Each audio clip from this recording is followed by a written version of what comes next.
Politics have failed us in America. Our leaders on both sides of the aisle are making things worse for us every year, not better. And the proof is all around us. Take a look at our America today. Take a look at the brink of economic collapse that our government has led us to, and tell me that we're busy living the dream. We're not. We're busy getting deeper into debt. We're busy losing the freedom that so many have given their lives to achieve. Thomas Jefferson said that it was our patriotic duty to stage a revolution every generation just to kick out the riffraff. He was right. He understood politicians and politics perfectly. We do need a revolution in America in this generation, an armed rebellion. Let's arm ourselves with common sense. Let's stop spending money we don't have. Let's live within our means. This is our America.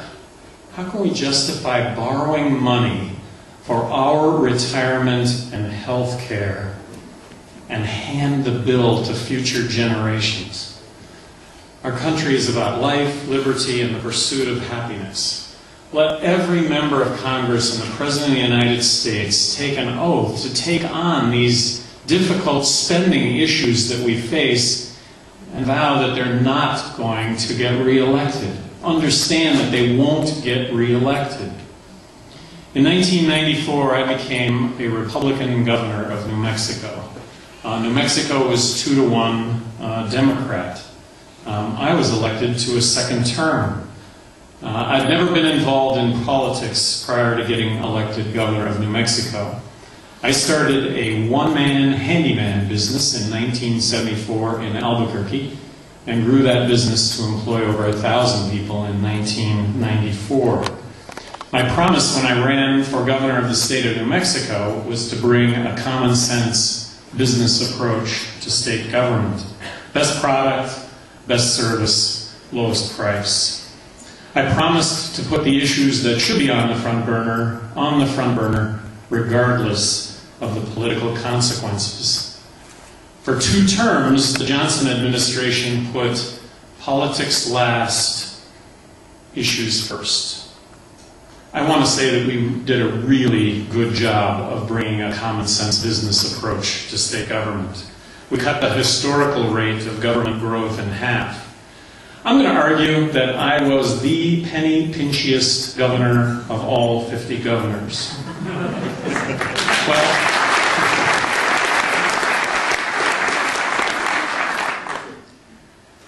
how did we put a lid on that spending? I vetoed over 750 bills while I was governor.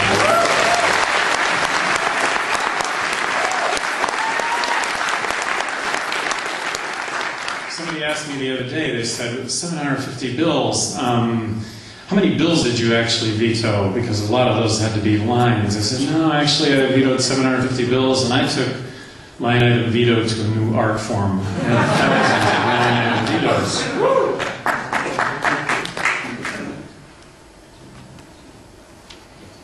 I want to say that that made a huge difference. I want to argue that state government worked for the citizens of New Mexico, not the other way around. My vetoes were also nonpartisan. The legislature in New Mexico is 1/3 Republicans. 1/3 of my vetoes were Republican bills. Somebody asked me the other day, what's the silliest bill that you ever vetoed? Well, it was a Republican bill. It was a dog and cat exercise bill. But for my signature, it would have been law in New Mexico that pet stores exercise their dogs and cats 2 hours a day, 3 times a week. Now, you know what? That's a really good idea. That's where I want to buy my dogs and cats. I want to see a sign over the door of that pet store that says we exercise our dogs and cats 3 times a week, 2 hours a day. That's where I want to buy my dogs and cats. But if I sign the legislation, then the next thing you know, I have to appropriate money for the dog and cat exercise police.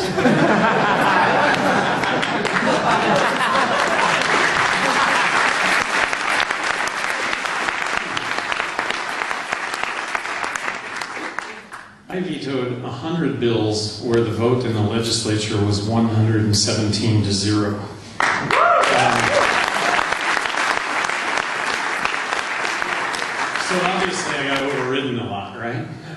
actually I got overridden twice. Once was completely inconsequential. The other was the final budget of my final year in office. And the Republicans said, hey, you're not going to be around. We don't want to fight this anymore. So. And you want to know the secret of my success? And I'm calling it success. I told the truth. I did what I said I was going to do. And I approached every new challenge from a position of reality. In the process, I discovered that good government wasn't hard, that it was easy. Re-election is supposed to be about giving people stuff, right? Appropriating money for things. I'm living proof that people, United States 2-to-1 Democrat, I'm living proof that people first and foremost care about spending money wisely. There are 535 members of Congress, and that's including the United States Senate. The reality is that they're doing us a lot more harm than good. The proof is all around us. Our nation has never been less secure, less economically vital, or less optimistic about our future. When it comes to Congress, we should give every single member of Congress $1 billion a year to stay home and do nothing.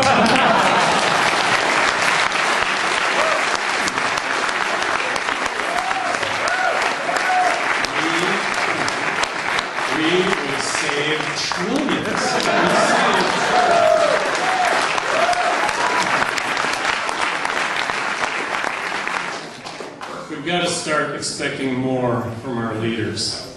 Expecting leaders that will put people before politics. Expecting leaders that advance the cause of liberty and protect the public interest from private greed.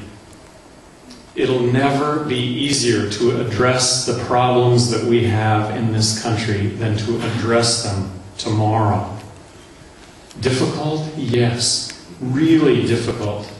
But easier than tomorrow? Never easier than tomorrow.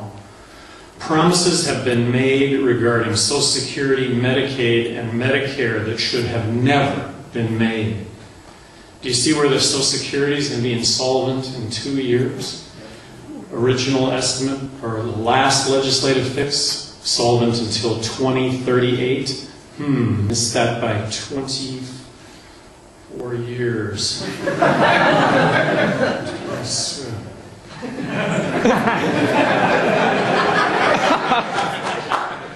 When Medicare was adopted in the mid-60s, the estimate for Medicare in 1980, the estimated cost for Medicare in 1980 was estimated to be $10 billion. In 1980, it was plus $100 billion. Today, it's plus $500 billion. These were promises that should have never been made. I was really embarrassed that during the health care debate, Republicans took out ads saying Democrats want to cut your Medicare. Medicare has to be cut.